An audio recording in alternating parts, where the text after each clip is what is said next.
As these old gas units die, or the storage units die, they need to be replaced. And I just think you'd be stupid to replace it with gas or electric resistance. It doesn't make any sense.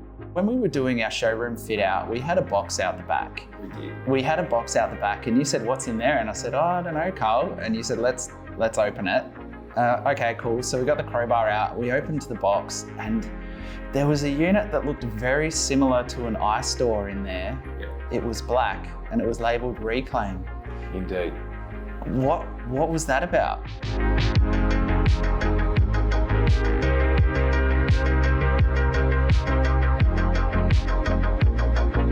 All right, welcome back to The Nexus Point. My name's Luke Cove and I'm here with Karl Jenson currently working at iStore. How are you, Karl? I'm good, thanks, Luke. Thanks for having me today. I like your new Powerball t-shirt. That's pretty cool. Yeah, Tesla Powerball 3. Yeah, I wear the shirt a lot, actually. I got it for free. I pretty much only wear clothes that I get for free these days. I've reached that point in life. But yeah, look, Karl, thanks for coming in. Now, I wanted to get you in today to talk about predominantly the iStore heat pump and the other products that iStore has on the market. But before we jump into that, for people that don't know, do you just want to give me a quick rundown on what's your position in iStore and your experience in the industry? Yeah, cool. Thanks, Luke. I've been in the industry for 15 years. I started out with one of the pioneers in renewables who were able to do remote site assessments. So that was a bit of a changing of the guard. So you could look at someone's house on the internet, get a satellite picture and quote their solar installation without going to site. I saw a great opportunity in the market for heat pump hot water, and that's a number of reasons. Australia's got nearly 12 million houses. We've got nearly 2 million solar systems that are renewable powered, being either rooftop solar thermal or heat pumps. And the other 10 million are split evenly, 50-50 gas and electric resistive elements. And those water heaters contribute to more than 20% of Australia's domestic emissions, which is a scary number, even in comparison with the amount of solar that we've got on the grid. So whilst we hit a new milestone last week, 4 million houses have got solar in Australia out of 12, so 30% of our homes have got solar systems on the roof. Every one of them's got a hot water service that is making more emissions than it should be. Yeah, it's a really big industry. It's interesting that I remember you mainly from when we first met a couple of years ago, and then I think you swapped from a supplier to work at Tesla. Not at Tesla. You're working with Solar Juice, but you were supplying Tesla to me, and we did hundreds together, and it was great. And then one day you kind of said, "No, I'm done here. I'm moving over to hot water." And at that point in time, a few years ago, I was like, "What?" I didn't even have a clue. It seemed very out of character to go from solar and battery into hot water. But I remember you sat me down for lunch one day and you said, no, there's an opportunity here. We've got to get on it. This is going to be huge. Was this as the early days of the SolarVic rebate, or they just announced the $1,000 rebate? I think that was when you moved over to iStore. The rebate had been around a while. It was just very difficult to get it. So when I introduced it to you, the process was 4-5 weeks to get an approval, and now you can get an approval almost overnight. Would I be right there? Yeah. Yeah. So you're a great early adopter, Luke. You came on new technologies. You jumped into electric cars. I said, hey, look, this electric car's fantastic. You went and drove one. Holy shit, got to get one of those. Karl, you've got me into a lot of things over the years. You're taking credit for that. You just give me the heads up. I just follow you. I say, what's happening next, Karl? And then I'll jump on and then I'll try and make it mainstream.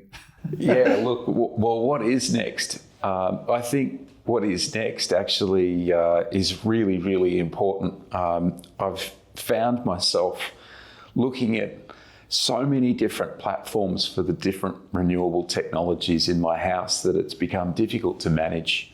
So I've got an app for my inverter, I've got an app for my EV charger, I've got another app for the other EV charger, I've got an app for my hot water service, I've got a different app for my battery. So now I'm looking at 5 different apps to try and manage my energy, which is really hard. And of course I say, hey Google, turn the lights on. and turn on the air conditioners and those sorts of things. So being able to integrate all of that stuff fairly easily, and when I say easily, it's got to be something that a solar installer can set up in a couple of hours. Otherwise, it turns into expensive, right? So that's what I think the next thing is going to be. Home energy management, is this what you're getting at? Or at least a platform that makes it easy to do most of it in one place, at least the major energy consumers. Yeah, there's a lot of tech startups that are really kind of fighting for that space at the moment in the industry. Haven't seen anyone kind of come through. I mean, there's a few ecosystems that are quite good. If you go down the Tesla ecosystem, SolarEdge are getting there with their ecosystem if you go down that road. But yeah, we'll talk more about that later. What I wanted to talk about first was the iStore heat pump. Can you tell me about the history of the iStore heat pump, when it came to market, or how it was developed and how it's built over time, and how you're seeing whether there's been an uptick in the last few years? Is this what you're seeing? Yeah, so that's a great question, Luke, and you don't know the answer, but it's really going to blow your mind. 10 years ago, I was still doing what I'm doing now, just under a different part of the business. And one of the business owners said to me, "What do you think of heat pumps?" And I said, "Absolutely, this is the way to go." Because you haven't got guys working on roofs with solar thermal hot water services. I was living in Perth at the time. Perth's a great climate for a rooftop solar thermal, except in summer where you've got 3 or 4 months where you just can't use enough hot water, and it results in boiling the water in the tank for hours and hours each day. So you've got boiling water running down your roof for months of the year, which is a terrible waste of water. And Perth is a climate that is, they don't have a lot of water. A lot of Perth's water is groundwater that's desalinated. They don't have a lot of water in dams. So it was quite wasteful. Anyway, I got a new house and boss put in a heat pump for me. We never saw the end of the hot water in Perth. It was fantastic for our family. It had run for a couple of hours. I thought it was magnificent. Anyway, one thing leads to another. That part of my life changed. I moved back to Melbourne. In the first 3 years of iStore, we sold around about 1,000 units, and these days we sell about 1,000 of them a month. So the growth over the last 10 years has been, that hockey stick curve that everybody says is incredible. But as it stands in the market in Australia right now, only 120,000 of the 800,000 hot water heaters that are installed in Australia each year are heat pumps. So that tells me that there's 680,000 fuck-ups.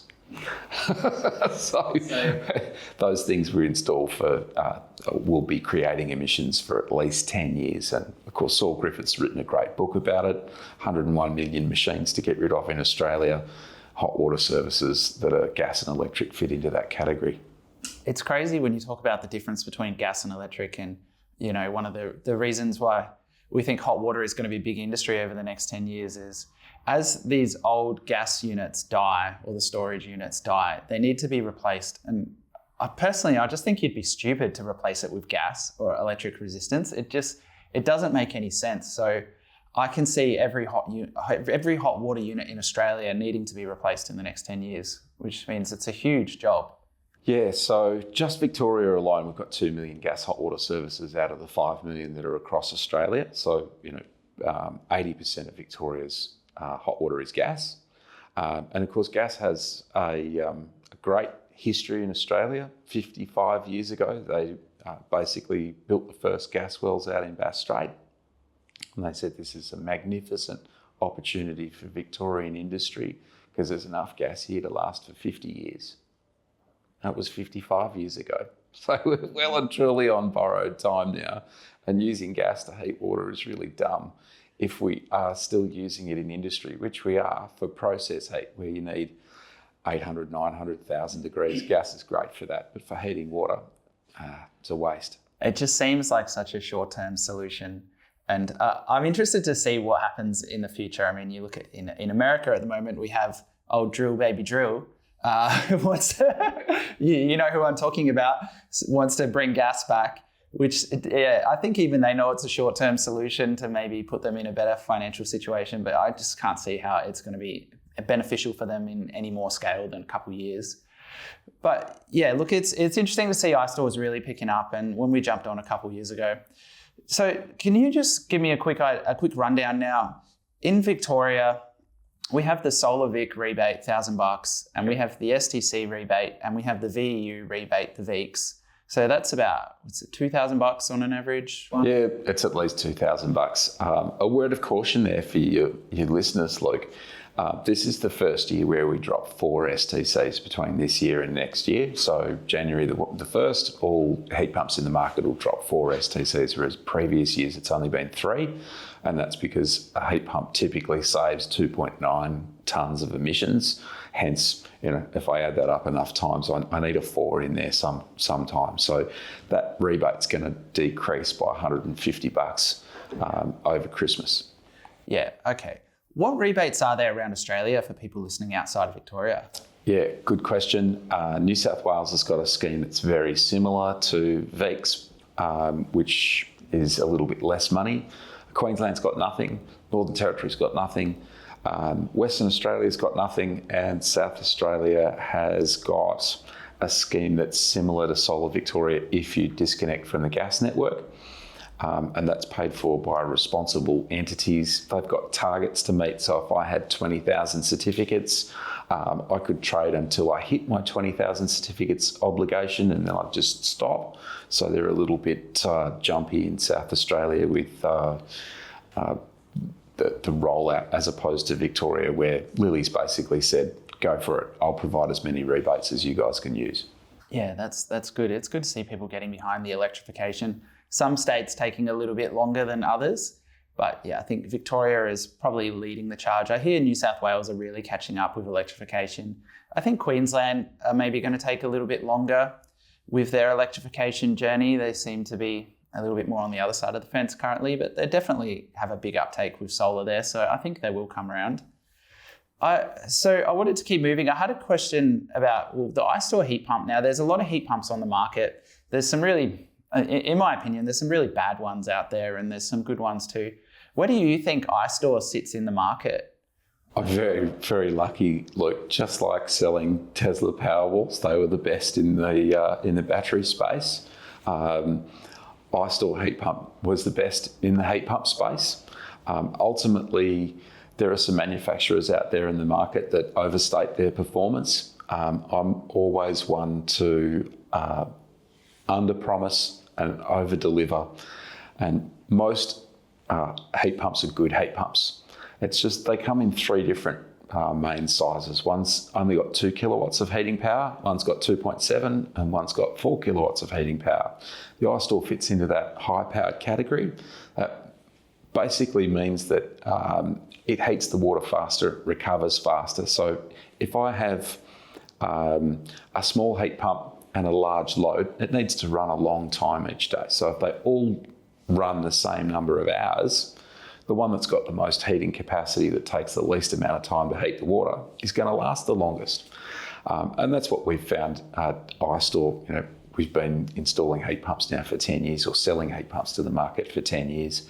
And it pretty much works out that way. Obviously, people call us up and they say, oh, I've got this heat pump and I haven't been very happy with it. And I say, is it just you and your husband? And she says, no, it's me and my husband and my 5 kids. And I'm like, there's nothing wrong with the heat pump. You just wore it out. So ultimately, that means that probably after this podcast, some manufacturers go away and scratch their head and come back and say, well, probably we need to build more powerful heat pumps, and that'd be good for the industry. But at the moment, I'm really lucky there's not a lot of competitors. Yeah, you guys are definitely leading the charge with the all-in-one heat pumps. I did have a question around split tank heat pumps. Now, what do you think is the difference between an all-in-one and a split tank? And is that something iStore would consider, or are you comfortable with the all-in-one? Yeah, look, at the end of the day, capacity is an interesting point of discussion. So we think if you need more than 270 litres of hot water with 4 kilowatts of heating power, that you should buy a second one, and that power to water ratio works really well. So I can heat a tank in 4 hours in winter. If I get a bigger tank, so a 400 litre tank, and the same amount of heating power, it takes 6 hours to heat it because the tank's 50% bigger. So split systems with different size tanks really make everything complicated in terms of getting products certified and carrying stock. So if you sold a 250 litre tank and you couldn't get one, you needed a 315 instead or whatever, that complicates things for the market. Whilst we haven't had our smaller capacity 180 litre heat pump now for about 6 months in Victoria because it has a less environmentally friendly refrigerant gas, it makes it really easy for me to only have to sell one product. So given the costs are greater, as soon as you put it in 2 boxes instead of one, you've got to build a steel chassis and an enclosure for it. It's significantly more expensive to build a split system type heat pump. And from a performance perspective, they both perform as well as each other, at least according to the VEU. They both save around 72 to 75% of the energy that an electric resistive hot water unit saves. And I'll add to that, most heat pumps in the market, that 70% number saving, and plus or minus a couple of percentage points, only equates to say 100 watt hours a day difference in consumption. So that's not a big deal. In terms of installation, it's harder work putting in a split system because there's more plumbing to do and it can take significantly longer. And that obviously adds to cost. It does make it a little bit more difficult to install. You need a bit more space on the wall. So there can be more challenges around the split unit. That's interesting. It's good to hear your take on that. I wanted to talk to you about something. Now, when we were doing our showroom fit out, we had a box out the back. We did. We had a box out the back and you said, what's in there? And I said, I don't know, Karl. And you said, let's open it. Okay, cool. So we got the crowbar out. We opened the box and there was a unit that looked very similar to an iStore in there. Yep. It It was black and it was labelled Reclaim. Indeed. What was that about? Are you comfortable to talk about this? Look, at the end of the day, as an industry leader, our competitors are always trying to one-up us. And unfortunately, the Chinese didn't get the ethics classes that we did when I was working at Boeing.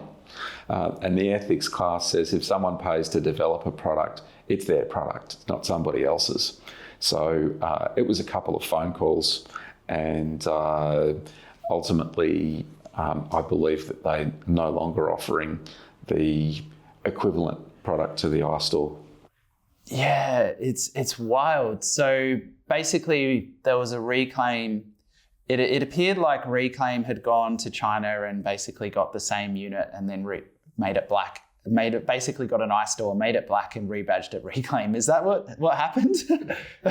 Look, I don't know. Obviously, I don't communicate with our competitors. There is a couple of versions of the iStore in the market with other manufacturers. They're slightly different to ours, and at the end of the day, I think ours is the furthest down the road in terms of technology. Theirs aren't quite as good as the iStore. Ultimately, they're good units, and as I said, I think that all heat pumps are good heat pumps. We've got 10 million hot water services in Australia to change out, and currently there's a huge opportunity there for a lot more players in the market, and ultimately we hope that we can grow as fast as the market grows, but there'll always be opportunities for competitors, and obviously that drives the cost down for everybody in the market eventually. Okay, so you think that you're an industry leader and people saw you guys were doing really well, and then they basically just decided to mimic your product and come to market. But I believe they put a stop to that actually. So we got, essentially it's a prototype. of a black unit that looks exactly the same as an iStore, but I'm told it's not coming to market. So maybe something happened there behind the scenes, maybe. Let's say, hypothetically, if I go to a customer and knock on their front door and I say, hey, you can have a heat pump for free. Everyone says, yeah, let's go. That sounds fantastic. If it's $1,000, people say, how much money am I going to save? And if it's $2,000, you say, well, okay, that's a 3-year return on my money. I'm happy with that. When someone says to you, it's going to be $6,500, you go, wow, that's a lot of money, and gas costs 3 cents a megajoule. I don't think that that's in any way, shape or form realistic. So generally speaking, the players in the market that sell the most amount of product are the cheapest, and the players in the market that sell the most amount of the most expensive product sell the least. Ultimately, iStore fits in the middle. We're not the biggest, we're not the smallest, and as I said, there's lots of opportunity there for others. What do you think about, and I won't name any brands here, what do you think about the cheaper units are on the market? I know you can't get a unit for free anymore. Those days are done. Those days are done, but there's a lot of rebate chasers. Yeah, back in the day, vultures, whatever you want to call it. them. A little bit of context around that. Back in the day, 5 years ago in Victoria, you could get about $6,000 worth of rebates to put in a heat pump, replacing an electric hot water service. So that's where the rebate chaser was born, because you could buy a heat pump for $1,000, pay a plumber $500 to install it, and collect $6,000 in rebates. So the free heat pump was never really free. The Victorian taxpayers paid for it in spades. Just run that. I went off on a tangent there. What was the question again? I was just asking, what do you think about the people that are selling the cheap ones, the inferior units? Do you think this is a problem? Look, I guess I'm going to be more direct with my question. Do you think this is a problem for the taxpayer that's funding this whole operation for these hot water units that are unreliable and not Okay, so I'll give it some context. You can only get Solar Victoria rebate once. You can only get the VEU rebate once. After that, you're on your own. So you can get the STCs again, which of course decrease each year. And next year, the STCs will only be worth about $650. But from an emissions perspective, it only takes a couple of months for a heat pump to pay back the emissions that it took to build it versus gas or electric. So if that heat pump lives for 6 months, it's saved emissions, it's employed some people, it's not the end of the world. My take on it is for people to do their research and look for units that have been around for a long time, that do have good service and support. And, we've definitely got those things in place. I love talking to iStore's refrigeration mechanic that does any complex repairs that we might need. He tells me that he's replaced compressors on 20-year-old Quantum heat pumps. Now, the iStore design and the Quantum design are very similar, and ultimately, I'm really happy to hear that tanks, vitreous enamel tanks, are still in service and serviceable 20 years down the line, and that it took 20 years for a heat pump that has the similar amount of power as an iStore before it died. That's great. We do hear the other end of the scale, which is my heat pump died in 4 years. I haven't had enough hot water, and so on and so forth. All of those heat pumps were low-powered heat pumps, and of course that means that they're bashing away all the time to put back that hot water. So if someone bought a heat pump under, let's say, a government scheme, and that heat pump died in 3 years, 4 years, and that company was no longer around, or maybe it was warranted for 5 years, and then at 5.5 years it dies, then that homeowner's going to have to fork out for a whole new heat pump with no rebates after that, which is going to be significantly more expensive. It will be in 5 years, yeah, because the rebate scheme, decreases by 4 this year, but 3 next year, and 3 the year after, and 3 the year after. So yeah, in 5 years they will be paying full price for it. Well, they won't be able to get any rebate if you said they've already claimed it, right? Yeah. So they'll have to pay the full amount for the hot water system potentially in 5, 6 years. Even worse, like if they bought one that was the cheapest one that they could find, it will be the lowest powered heat pump that they can find because they're the cheapest. So something that's got 2 kilowatts of heating power. When they realise that that's not enough for their family, even though that's what it said on the box, they need to buy a second one. They need to buy the second one at full rate. And then they end up spending more money than had they bought one with twice the power in the first place.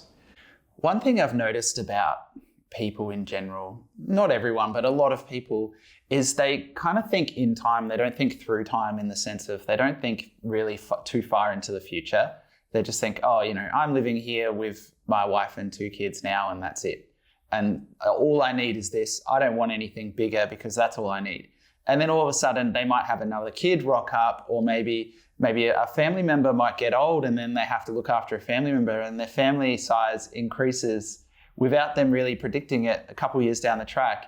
And then that hot water service that they've installed, for example, and there's many other appliances that this logic applies to, is no longer big enough and they have to upgrade. And it's an annoying thing to have to upgrade if you put in, hypothetically, a heat pump and then 2 years later your family size increases. Because not argue, but I've spoken to a lot of customers that they're old, retired. They go, I just need a 180. And we're like, at that point, it was like $100 more for a 270. Yeah. We're like, dude, just get the 270. Oh, I don't need it. I'm like, what have you got to lose? Yeah, no one's ever complained about having too much hot water. No one's ever complained that their hot water recovers too fast. And unfortunately, we have to compete with continuous flow natural or fossil gas-fired hot water services. So obviously with one of those, you can get in the shower and have a shower forever because it's just raging away outside with this inferno to create the heat fast enough for you to use it in a shower. So those things recover at 500, 600 litres an hour, whereas a heat pump like an iStore is more like 90 and a low-powered heat pump's more like 45. So we've got to try and compete with a service that's been able to deliver a spectacular amount of hot water. But because that raging inferno's on the other side of your wall outside your house and you didn't hear it and you didn't see any of the emissions coming out of it, it was all fine. So just to clarify for the people listening, an iStore 270 litre heat pump, how many people would you recommend in a household with a 270 litre? Yeah. So on the timers for running it with your solar system during the day, it's good for 4 people in winter. If you take it off the timers, we do have customers in Victoria that have got 7 people in the house. At 7 people in the house, it's a struggle because obviously you've only got, well, not obviously, I'll tell you, you've got about 400 litres of deliverable hot water in winter. And that's because the cold water that we're mixing with the hot water in the tank is cold. In Victoria, it's down as low as 8 degrees. So summertime, I've got to heat water from 20 to 40 degrees for you to have a comfortable shower. Winter, I've got to heat it from 8 to 45. So I've got to put like 65, 70% more energy into the water in winter. And that's where your low-powered heat pumps come unstuck. So if I take the iStore off the timers, let it run day and night whenever it needs to, it can deal with a larger demand. But ultimately, if you want to put 7 people through the shower, one after the other, they're going to need to be pretty short showers. Okay. If you run your heat pump 24 hours a day, more or less, then does that reduce the life of the heat pump? Absolutely. Yep. I come from an aircraft maintenance background. That means that everything that I have, everything that I do, I see it has a life in terms of running hours. So aircraft are maintained 50 hourly oil changes, 100-hour service, 1,000-hour inspections, these sorts of things. Appliances, cars, all have similar, another term for it is mean time before failure. So I think that the mean time before failure for a heat pump should be consistent across all brands of heat pumps. I don't think anyone's using anything incredible. There's no breakthrough technology that anyone's using that's different to anybody else's. Therefore, if nothing else goes wrong, it runs for a fixed number of hours, give or take some tolerance before it's worn out. So if something does more work in the time that it runs, then it'll last longer. Okay, so yeah, it's kind of like cycles in a battery. I know what you're saying. A lot of people think like that, particularly around electric cars now, how many cycles they can get from the battery. Another question that I get a lot though is people that live in the hills and areas that are particularly cold in the middle of winter. How does the heat pump handle those really low temperatures, or what's the minimal operating temperature that you can deal with? Anyone would think we've talked about this before, like Never. 7 degrees is the magic number. So at 7 degrees, an iStore gets what's known as a coefficient of performance of 4. So for every 1 kilowatt hour of energy I throw at it, I get 4 kilowatt hours worth of heat into the tank. That's fantastic. I think that's awesome. In comparison with gas only gets 0.8, maybe 0.85 on a great day. So we're vastly more efficient than gas. But as that temperature drops, by the time we get down to 0 degrees, you're at around COP 2.2. So we've lost almost half of the performance. There's a number of reasons for that. The primary reason is as the temperature drops, the relative humidity, even though there's the same amount of water in the air, goes up.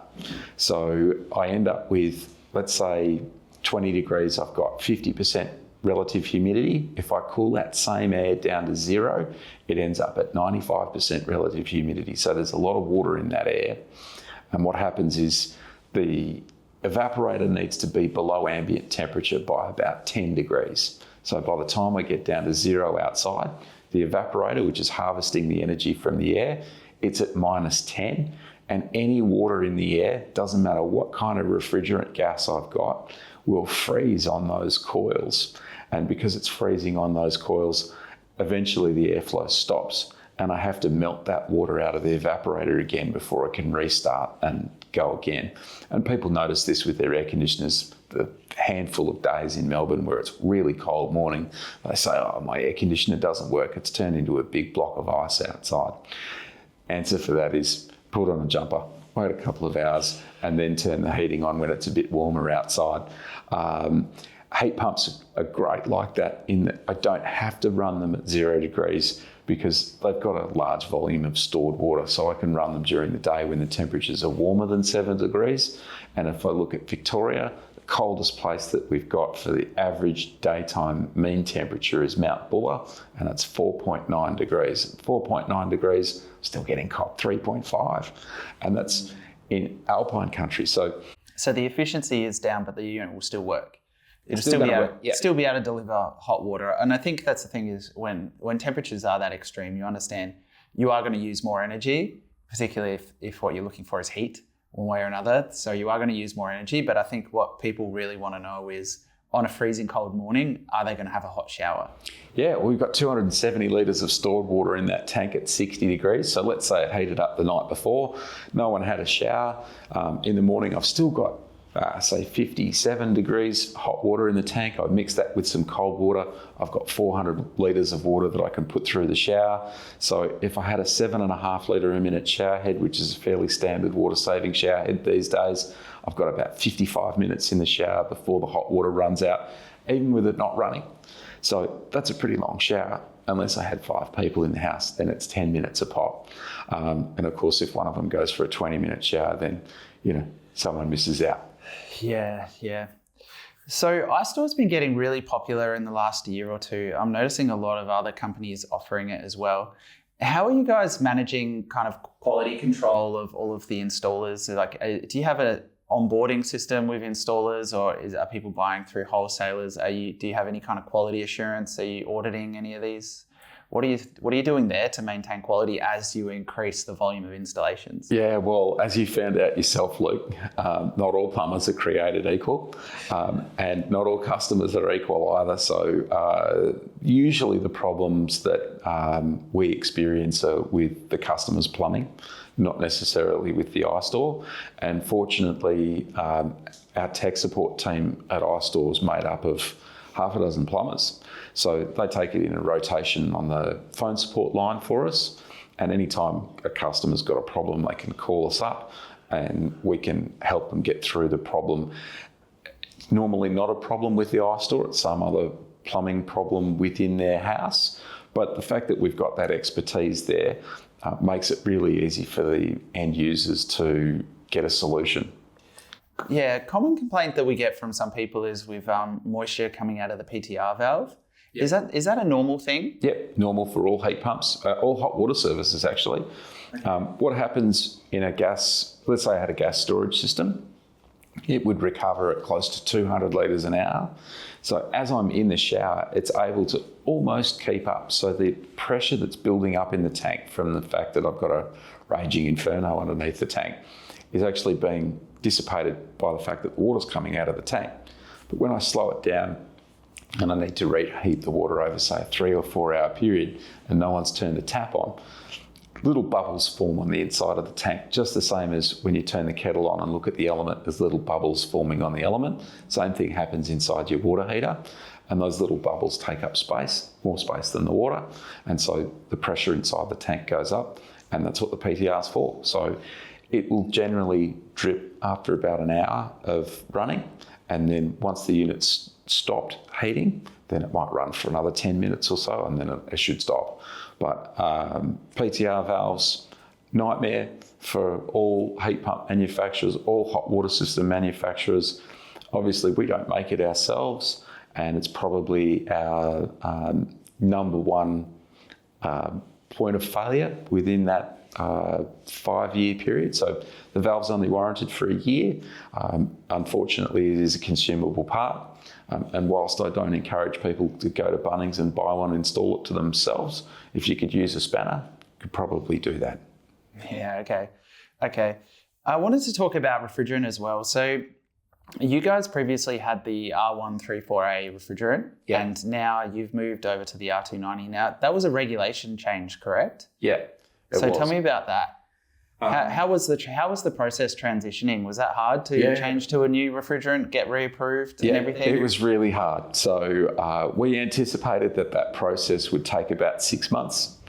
It ended up taking more like 18 months, so that we were actually late to bring our product to market. We thought, we had a budget for that change, and we didn't think that it would be a significant amount of money, and it turned into a spectacular amount of money. By the time we incorporated a number of other changes and improvements to the iStore.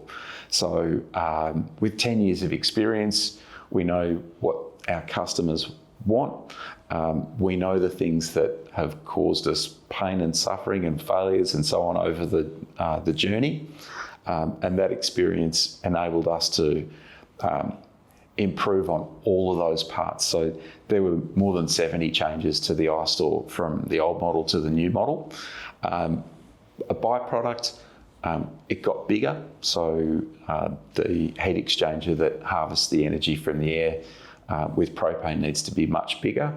And that's one of the reasons why a lot of our competitors have got units that are lower powered than the iStore, because the physical space that it takes to put an evaporator in there that can harvest 4 kilowatts of energy from the air is quite big. So unit got taller, evaporator got bigger, the compressor size stayed roughly the same, but because of the change in refrigerant gas, the nominal power input that it needs to run actually decreased. So we went from a heat pump that had 940 watts of input power to one that now has 850. So we've dropped by about 90 watts. That's a good thing because our heating output power climbed from 3.6 kilowatts to 4. So in doing that, we gained a couple of certificates, STCs, a little bit more rebate. That's because it saves a little bit more energy over the next 6 years. And ultimately, if you boil it right down, we gain 2% better performance. So it's not huge, but every little bit counts. We're happy with that. Yeah, no, it's good to see you guys moving over to stay with the times. I mean, you're kind of forced to by the regulations, but that's good.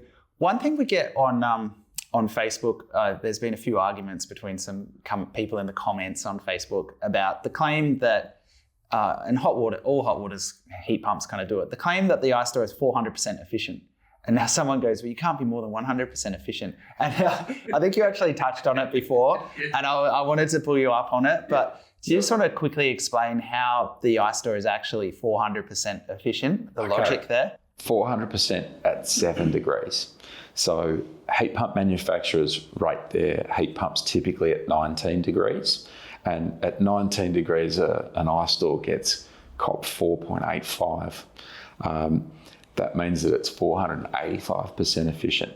If I pick a hot day, so last week we had the first 30 degree day in Melbourne, I have mine set on a timer to run from midday. At midday it was already 30 degrees, and I looked at my energy usage data and it had finished in an hour and a half, and I thought, wow, that's incredible. So I ran the numbers. At 30 degrees, I'm getting almost COP 6, so I'm getting 600% efficiency, which is just incredible. That's not a good measure of performance though, because it's not 30 degrees in Victoria very often at all. And if I was to tell you that it got COP 6, in winter you go, well, this isn't happening. So seasonal COP is another term that's used in the industry. And the other thing is that coefficient of performance varies a lot with the temperature of the water, as well as the temperature outside, as well as the relative humidity. So better way of modelling a heat pump is with what they call a Trinsis test.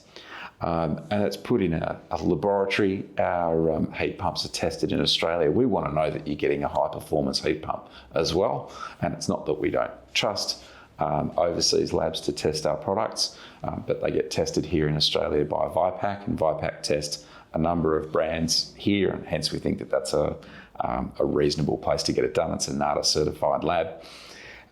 That gives us a number that we put to the Office of Renewable Energy Regulator, and they give us rebates based on those results. So that's the fairest way to test a heat pump, and it tests the heat pump over a wide variety of Australian conditions, and that's why we have different zones in Australia as well. So zone 1 to 5, zone 1 is Northern Territory, North Queensland. Zone 3 is New South Wales and South Australia and Western Australia. Zone 4 is most of Victoria. Zone 5 is Tasmania and some high country in Victoria. So funnily enough, the colder the zone is, the more energy a heat pump saves. So we get more rebates in zone 4 and 5 than you do in zone 1. And that's because in zone 1 in the Northern Territory, it's 33 degrees all year round. Their cold water comes out of the tap at 25 degrees. So they need less energy to heat their water than what we do down here in Victoria. That's interesting. So yeah, the heat pump's going to need less energy in summer. That's good to know, which is interesting because that's when a lot of our solar owners have such a lot of energy that they're looking for somewhere to put it. So yeah, maybe you need a battery. But yeah, no, that's interesting to balance out. I wanted to talk to you about the inverters and batteries that iStore have brought to the market. Now, I think you've been on the market for about 12 months now. Yeah. Now, what makes the iStore inverters and batteries stand out? What do you think is a reason that a homeowner might consider that opposed to something that's already on the market? Yeah, okay. iStore inverters aren't new. So they were sold in the market via their original manufacturer in 5 years prior to becoming iStore. So there's more than 30,000 of them out there in the field, and they've been the most reliable product that the most reliable inverter, I should say, that we've ever sold. Ultimately, they gave us a lot of confidence in the product when it was offered to us to be what they call an ODM partner. There's a large investment from iStore in terms of needing to commit to stock volumes and get all the products certified in Australia under our own brand. So that means submitting all of those products to the Clean Energy Council for the process of getting them approved under the different schemes and all the different networks across Australia. The last 12 months, the range has been quite narrow. We had 5 and 6 kilowatt single and 3-phase inverters, which suited a small portion of the market. At All Energy, we launched our 10 kilowatt 3-phase, 15 kilowatt 3-phase, 25 kilowatt 3-phase, and our 10 kilowatt single phase inverters. And we've seen an absolute explosion in demand on the East Coast, particularly because a 5 kilowatt system is just not big enough anymore. By the time we've electrified our house, We've started out with 16 kilowatt hours a day of demand for the average Victorian household. We've added another 16 kilowatt hours of demand if we've taken away their gas heating and their gas hot water. And then we've probably added another 16 kilowatts of demand for their electric car. So we've tripled their energy consumption. They need a solar system that's triple the size. So to have a 15 kilowatt three-phase hybrid, 25 kilowatt three-phase hybrid, we've literally had to air freight them because the demand's been so strong. And when I touched on before, having multiple apps for running all my different things, the iStore has its own EV charger. So the EV charger will ramp up and down with the output power of the inverter. And it also grid limits. So it has smart, so that in winter when your solar system isn't generating much power and you're heating your house flat out, you're trying to charge your car, it's really easy to run out of network connection on single phase. So it manages that connection as well. So we're doing that under the one app.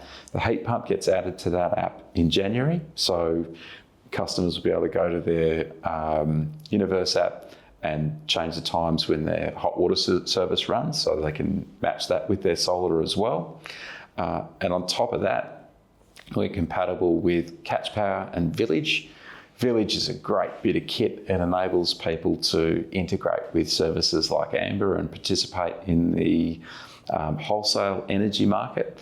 And it also has air conditioning controllers. So just the same as Sensibo, the air conditioning controllers are like an IR blaster that talks to the remote control or talks to your split system aircon. So I can set parameters in that software to say, when I'm producing 3 kilowatts of power, turn on this air conditioner, turn on that air conditioner. How does it communicate with the air conditioners? Yeah, so it's it's called an IR blaster. So I'm doing it home with a thing called Broadlink. They're about $30 each. Sensibo's about $100, and you can basically automate your house from your phone with third-party devices. So by using Village, the Village is talking to the inverter network. It's seeing how much surplus I've got because I've got a smart meter in the board. It's able to link all of those products together and simplify what I have to do. So ultimately, I don't want to be a slave to my house. I don't want to be a slave to my electric car. I don't want to have to manage the state of charge of my battery. I want it to do all of those things all on its own. So the buzzword's going to be AI. So AI is going to do it. So the question is, how much AI do I need to manage my home things? And the answer is actually not a lot. You really just want to run your hot water when your solar system's generating power. That's always going to be 10 till 2. That's the middle of the day. That's when you want to charge your battery if you've got an export limit, so that you don't go over your export limit. So I want to delay charging my battery. I don't want to start charging at 6 o'clock in the morning when the sun comes up. I want to wait until I'm otherwise throwing energy away. And all of those sorts of things are going to be more mainstream going forward. Yeah, it's interesting. There was an article in the ABC last week. Someone was having a bit of a yeah, I know. I had a few words to people at Tesla that were pretty high up, and then I started a fight with a guy on LinkedIn. It was hilarious. I think they were like sending screenshots right up the top at Tesla.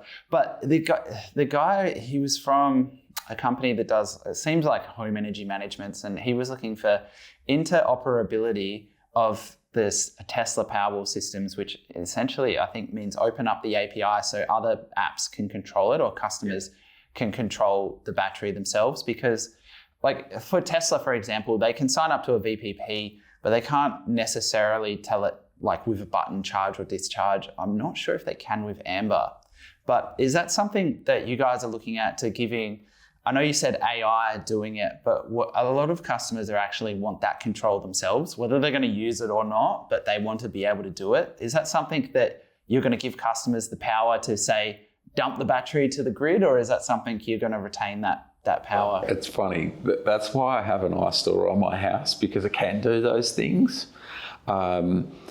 I just don't know that I want to do those things going forward. Like at the end of the day, I want to make sure that I'm a big believer in not guinea pigging the customers. So that means that everything that we supply to the market is mature, and It's not a surprise for an installer. It's something that they can put on the wall, turn it on, and it'll work. It'll do what it needs to do. So right at the moment, iStore isn't compatible with any VPP, but that will come Q1. The reason why that one hasn't been urgent for us to get done is currently the VPP plans don't pay enough money to justify discharging your battery. So if your battery costs you 50 cents a kilowatt hour to put a kilowatt hour through and someone says, I'll give you 25 cents, you might as well not do it. You might as well just sit on your hands. There's lots of different opinions out there. It might make sense to discharge it at 25 cents a kilowatt hour if someone paid you 15 cents a kilowatt hour to charge it. And that does happen on Amber from time to time. I looked at it at All Energy to show a customer what you could see in the dashboard, and you could see that the network or the wholesale rate for electricity was negative 45 cents. And you're like, wow, if only I had my car plugged in, I could dump some power into the car and get paid. Yeah, it's interesting. A lot of customers, they want that. And actually, I won't even say a lot of people. I'd almost say there's a vocal minority of people that want that control, but they don't realize that there's actually very few instances where that's going to benefit them, or where anything other than automating it would actually be to an advantage to them. And the other thing that I think about is people that want control of the API to let any random app out there. It's like when you get a Tesla car and you're limited to the apps you can put on that car, because they don't want you to just crash the whole OS while you're driving. So they don't want like I saw one happen last week. They don't want anyone to add any app to that car that can then control the car and can basically ruin the customer's experience. Well, as you know, Luke, I've got a really old Tesla. It's 8 years old. Was that you that crashed last week? No, I haven't crashed it. But it was the same type of car as what I've got that crashed last week. Yep. But it doesn't have any autopilot features. And if you leave it alone in the garage for 4 or 5 days and don't drive it, it goes into a deeper sleep than it would normally, and it shuts down all the computers.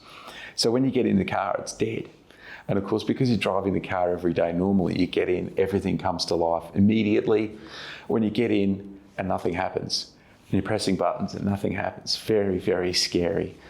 Because if anything goes wrong, your average mechanic can't fix it. You can't drive it anywhere. You can't start the engine. There's no button to push. So it's a heart-stopping moment as to whether it comes alive. So I see absolutely why Tesla is reluctant to hand out that API to anybody. And at the end of the day, the bit that guy missed is that Tesla is being very careful with their customers' personal security and their data.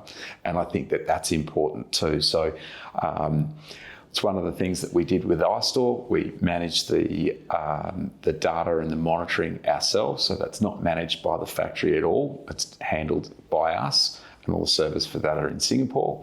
So we maintain that data integrity for our customers as if it was our own. And I think that the fact that Tesla's doing that is actually protecting their customers, and some people do need protection from themselves. Yeah, I'd agree. Some people do need protection from themselves. One thing I will ask you, just because I know there's probably a lot of people listening that really want to know, because I get asked this every single time I talk to someone, they ask about vehicle to grid. And now I know, yeah, every time we do a workshop, every time we do a podcast, we'll ask them about vehicle to grid. So that does iStore, we'll put you on, we'll make this the last question. Yeah. We'll wrap up on this one. Yeah. But does iStore have plans on doing any vehicle to grid in the future? Or vehicle to home? Of course, everybody's going to have that vision, and ultimately the technology already exists in the inverter to do it, in that it runs the battery voltage for its single-phase inverters at around 400 to 500 volts. That's what an EV car battery is. And in the 3-phase, it runs the battery around 750 to 800 volts, but it can run the battery at lower voltages. So that means that the inverter hardware is capable of dealing with 400 volt up to 900 volt EV architecture. All I need is a plug to connect it to the battery ports of the inverter, and I'm away with vehicle to grid. So from a technology perspective, it's not that difficult. I think from an early adopter position, I'm an early adopter. I've got an EV, I've got a home battery, I've got a solar system. for me to make the leap to vehicle to grid right now, it's very expensive, and it doesn't actually offer any benefits to anything other than what I've already got. If I was to delay buying my electric car to wait for vehicle to grid, I think realistically you'd be delaying by 5 years, and that means that you're missing out on 5 years of fantastic motoring in magnificent cars that are all electric that we've got right now. So I look forward to that part of the future where that technology just happens. But I don't think people are going to go out of their way right now to spend $10,000 on a hope and a prayer that it might work. Or it might save them any money. At the end of the day, if I told you could save $5,000 a year, you'd say, show me the maths and I'll put the money up. But as it stands, network rates on the grid just aren't good enough to show any financial return, so they won't do it. I'm thinking that to really profit out of it, have a big system on your roof, like a 20 kilowatt system, and then during the day charge it into your car and then discharge it back to your house. As opposed to, I think some people have some idea that they're going to go charge somewhere else for free and then bring it home. I don't know, maybe all the free charges are going to be taken. They're all going to be shut down. All of the free destination charges will be shut down once vehicle to grid comes out, because too many people are going to be taking advantage of it. Which is funny, actually. We had a free charger out the front of our warehouse at Lightning Energy at Clayton. And we had one guy who would just park there all day and sit in his car and start working from a laptop in his car. And we eventually had to shut the charger down because he was people were taking advantage, which, I mean, I don't know, maybe that's my fault, but anyway. But yeah, it's good to know that you got vehicle to grid coming. Yeah, look, I think that's all we really wanted to know, unless there's anything you want to touch on while you're here. Yeah, one last thing, Luke. The rego of my two cars, one's flat bat and the other one's charge me. You want to sell them? No. Between the two cars, my biggest challenge has always been charging them at the lowest possible cost. So if I charge it from the lowest possible cost, it probably comes from the sun, right? Yeah. So if I then discharge my car in the evening to the grid to help the grid out, I've still got to put that power back in at some point. So I need to buy a car that potentially got a bigger battery. Anyway, at 9,000 kilowatt hours a year that I put in the two cars, vehicle to grid and me using those batteries for purposes more than just driving them, actually run out of time in the day to be able to do it. Yeah, it's a lot of transferring power around in circles, kind of a bit of a washing machine of power. Greenwash. But it's greenwash. Yeah, it's greenwashing. Nah, it's interesting though, because previously I've always wanted to charge the car off solar, and then we got on an OVO EV charging plan, which not to shill anyone here, but we were on OVO, and I think AGL and a bunch of people do it, and I kind of realized, I'm like, wait, I can charge my EV overnight for 6 cents, and they said we could feed our solar back to the grid for 10 cents during the day. I'm like, wow, I actually don't want to charge my car off solar anymore. It doesn't make sense. It's so counterintuitive. I had to fully change my mindset around it. Yeah, absolutely. I did the same thing last year. I used lots of grid power and exported my power to the grid. Obviously, that's changed now. A feed-in tariff's only 3.3 cents and the EV tariff's 8, so I don't want to charge it at night. I want to charge it during the day. But if we just take one step back from vehicle to grid, those energy retailers like Origin and AGL already have software systems in place that can reach in and see your car, see that it's plugged in, and see how much energy it's used, and they can turn that demand on and off on the network. There's an enormous amount of power that we can have there, and obviously there's stuff in the news about surplus energy in the grid. What are we going to do? How are we going to ramp it down?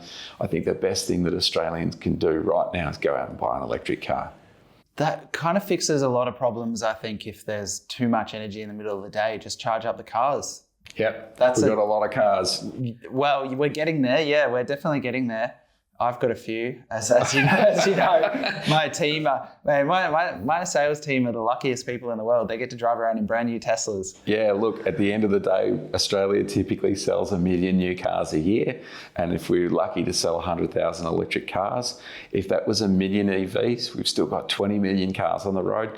It'd still take another 20 years if we were selling 100% EVs to get rid of all the petrol cars that we've got. So let's get cracking, mate. That's a job to do. Yeah, it's going to put a lot of pressure on the grid, which is going to create a lot of work for electricians, which I'm excited about. Personally, from a business perspective, that, let's crank up the demand on the grid. So we've got to do a lot of upgrades, although mains upgrades are really painful. I don't like them at all. Straightforward enough, right? So people used to go to the petrol station on a Wednesday or Thursday because that was the cheap day of the week. When they go out and buy an electric car, they say, hey, you know what? I should put a petrol station on my roof. Yeah, well, I always say if you could put an oil rig in your backyard, would you do it? Absolutely. Let's go. Yeah, why not? If you could, you would. Well, you can put solar panels on the roof. That's the next best thing. Well, it's actually better. It's more efficient. It's cleaner. It's cheaper. Why wouldn't you do it? So funnily enough, a great thing just happens to be a pure coincidence, but the amount of energy that a heat pump saves versus a resistive electric hot water service will drive a Tesla 17,000 Ks a year. So all you need is a heat pump. That's all you need. We're going to electrify everything. No, it's good. Well, thanks for coming in, Karl. That was a great chat. And, always great. Always a pleasure. I'm sure we'll have you back again next year. Awesome. Looking forward to it. All right. Thanks, Karl. Ciao. All right. See ya.